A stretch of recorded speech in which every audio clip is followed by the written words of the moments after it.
As the foreign ministers of the 7 most powerful Western democracies prepare to sit down together in France, there is only one item that truly matters on the agenda: not trade, not climate, not technology. The war in Iran, a conflict that has now entered its 4th week. It has claimed over 1,500 lives according to preliminary tracking. It has rattled every major financial market on Earth. It has triggered energy emergencies across Asia.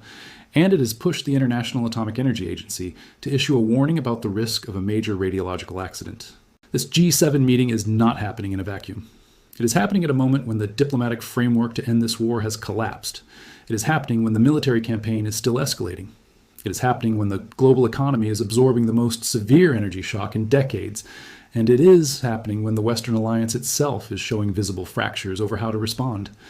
And the decisions that come out of this room, or fail to come out of it, could determine whether this conflict ends in weeks, or whether it spirals into something far larger and far more dangerous than anything its architects planned for. Let me walk you through exactly what these ministers are walking into. The war began on February 28, 2026, when U.S. Central Command officially launched Operation Epic Fury. This is a sustained military campaign targeting Iranian military infrastructure. This was not a leaked operation or an unnamed source.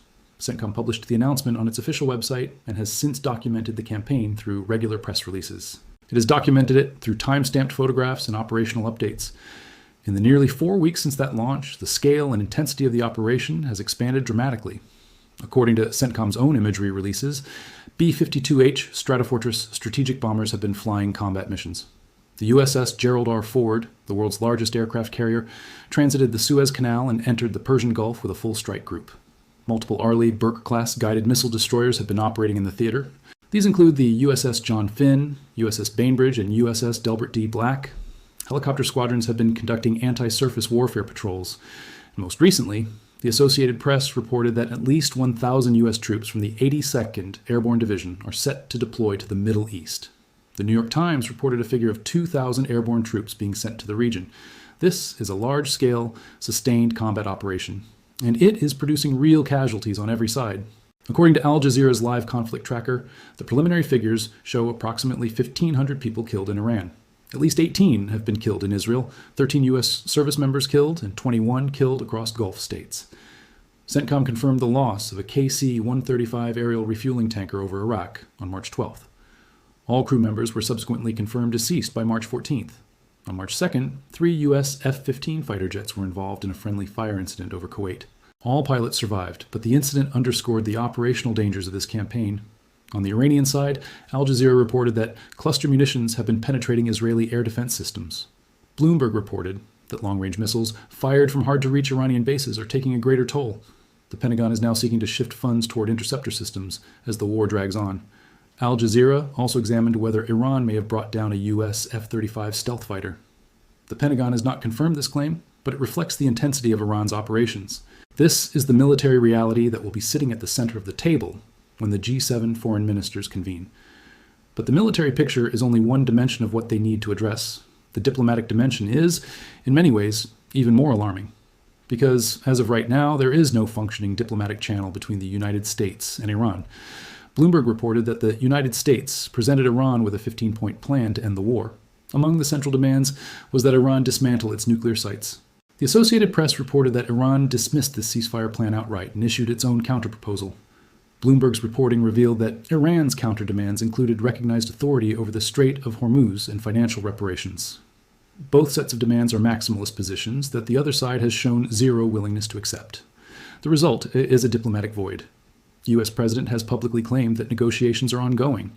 He stated that Iran is, in his words, begging for a deal. Iran has categorically denied this. Al Jazeera's editorial analysis posed the question directly. U.S. says they're talking, Iran says they're not. Who's telling the truth? Critics cited in that analysis argued that U.S. president's claims about negotiations are intended to calm volatile financial markets. They do not necessarily reflect actual diplomatic progress. And now comes a new escalatory signal. Al Jazeera's breaking news banner reported that U.S. president has issued a new 10-day deadline for attacks on Iranian energy infrastructure. Bloomberg separately reported that Iran and Israel continue to exchange strikes even after U.S. president extended a previous deadline. This means the military campaign is not winding down. It is operating on a ticking clock that resets with each new ultimatum. The G7 ministers are therefore walking into a situation where the two primary belligerents cannot agree on a framework for talks. Military operations are escalating rather than stabilizing. A new 10-day deadline has just been imposed that threatens further destruction of Iranian energy infrastructure. And that threat carries a dimension that elevates this crisis far beyond a conventional military conflict. Al Jazeera's breaking banner carried a warning from the International Atomic Energy Agency, the IAEA. It stated that there is a risk of a major radiological accident if an Iranian nuclear plant is damaged during the fighting. This is the international nuclear watchdog publicly warning about military operations near or against Iranian nuclear facilities. It could trigger a radiological event with consequences that extend far beyond the borders of any single country. For the G7 foreign ministers, this is not an abstract concern. The nations represented at the table collectively represent the backbone of the international nuclear safety framework. A radiological accident in Iran would not stop at Iran's borders. It would affect air currents, water systems, food chains, and civilian populations across the Middle East and potentially beyond. The IAEA warning places this risk squarely on the agenda. Now, let me address the economic dimension, because this is where the G7 nations are feeling the impact most directly. Bloomberg's market data showed crude oil trading near $89.81 per barrel. Gold surged to $4,585.50 an ounce. This reflects deep market anxiety about the trajectory of the conflict. Bloomberg reported that California diesel prices topped $7 a gallon, hitting a record high. The New York Times reported that oil price shocks are now affecting consumer goods across the board, but the most acute pain is being felt in Asia, and the scale of that pain is staggering. Bloomberg reported that parts of Bangladesh are experiencing fuel queues stretching up to a kilometer. Motorists are waiting for hours to refuel. The Philippines declared a national energy emergency. President Marcos signed a law to halt oil taxes ahead of a threatened transport strike. Bloomberg reported that signs of jet fuel hoarding are emerging across Asia.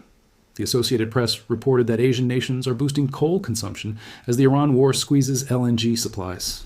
Bloomberg reported that India purchased 60 million barrels of Russian oil for April. This is a massive emergency procurement that underscores how fundamentally the conflict has disrupted trade routes. The Strait of Hormuz, the narrow waterway through which roughly 20% of the world's petroleum transits, remains largely closed. Bloomberg's live blog stated that a return to normal traffic is unlikely while war is raging. Al Jazeera reported that Iran has stated non-hostile ships may transit with coordination, but this conditional access falls far short of the free passage that global commerce depends on. Al Jazeera reported that Qatar Energy declared force majeure on some LNG contracts. This happened after military attacks struck facilities inside Qatar, a country not even party to this conflict. The Associated Press reported that Kenya's flour industry is losing millions of dollars weekly because of the war. Bloomberg published a list of Gulf energy infrastructure damage during the conflict. Bloomberg reported that Spain announced a deal with Algeria to increase gas imports. Italy's Prime Minister Meloni is seeking to boost gas flows from Algeria as well. Singapore has delayed a carbon levy on flights, citing the Middle East war. The UK's renewable energy output hit a record, according to Bloomberg. This helped to partially blunt the impact of the Iran shock on British consumers. Central banks around the world are now confronting what Bloomberg described as a dilemma: whether to treat Iran war-driven inflation as temporary or act with rate adjustments.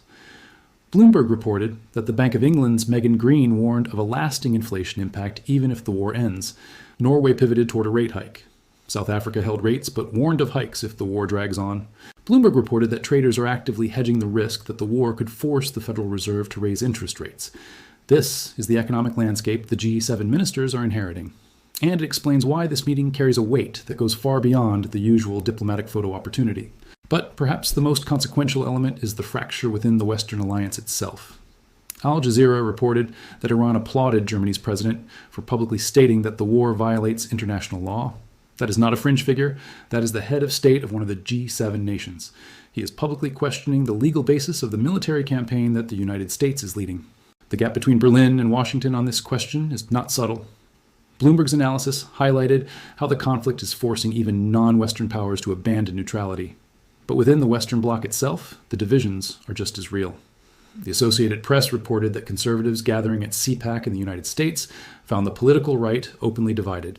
A new AP NORC poll found that most Americans believe U.S. military action against Iran has gone too far.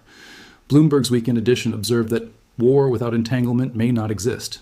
These are mainstream assessments from major institutions that the G7 ministers cannot ignore. Meanwhile, the war's ripple effects continue to destabilize other fragile arrangements across the Middle East. Reuters reported that U.S. President's Board of Peace has now presented Hamas with a detailed disarmament plan. This requires the group to lay down its weapons in stages over 8 months. Hamas has thus far refused to accept disarmament as a condition. Reuters also reported that the Gaza ceasefire has come under severe strain since the U.S. and Israel began bombing Iran.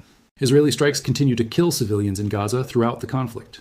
The UN Human Rights Office stated that more than 36,000 Palestinians in the West Bank were forcibly displaced. Al Jazeera reported that Iraq's Prime Minister's office announced plans to summon both U.S. and Iranian envoys. This is over deadly attacks on Iraqi territory. Al Jazeera also reported that Qatar's emir and Turkey's president discussed regional de-escalation efforts. These are neighboring states trying to contain the spillover from a conflict that is widening. The question that the G7 ministers must answer is what role the Western alliance is prepared to play. Because right now, the options are narrowing. The 15-point American plan has been rejected. Iran's counterproposal has been dismissed by Washington. Pakistan's offer to host direct talks has not gained traction. The IAEA is warning about radiological risks. The Strait of Hormuz remains largely closed. Energy emergencies are spreading across Asia. Central banks are debating emergency rate responses. And a new 10-day deadline for strikes on Iranian energy infrastructure has just been imposed. Bloomberg reported that the White House press secretary stated the administration is very close to meeting objectives. But the Associated Press reported that some of U.S. presidents' stated war objectives remain unfulfilled. Bloomberg's newsletter noted that Tehran's remaining leadership is betting on the long game. The G7 ministers have the collective weight to potentially bridge the gap between the two sides. The G7 nations collectively represent a significant share of global economic output. Their energy systems, financial markets, and security architectures are all being affected. They have both the incentive and the capacity to push for de-escalation.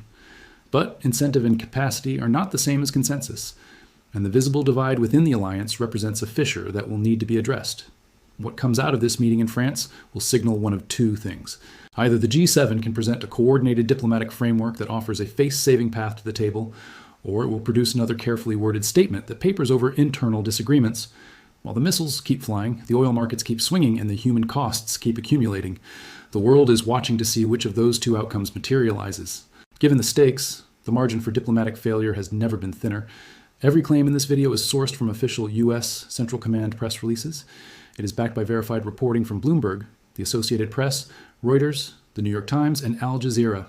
All source links are in the description below. If this helped you understand what is actually at stake in this G7 meeting, hit subscribe. Turn on notifications for rapidly changing developments. Drop your thoughts in the comments, and I will see you in the next one.